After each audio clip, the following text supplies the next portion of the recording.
ميدالية ذهبية تاريخية مشرفة للجزائر. إيمان خليف تمكنت من انتزاع الميدالية الذهبية في رياضة الملاكمة وزن 66 كيلوغرام بدورة الألعاب الأولمبية 2024 في باريس، بفوزها مساء الجمعة على الصينية يانغ ليو بالنقاط وبإجماع الحكام.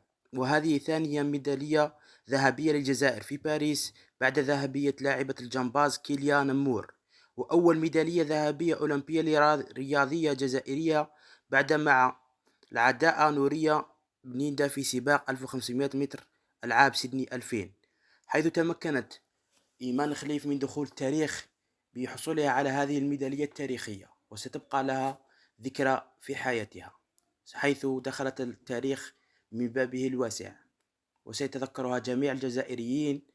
وشكرا شكرا شكرا إيمان خليف على هذا التشريف الجزائري، وشكرا.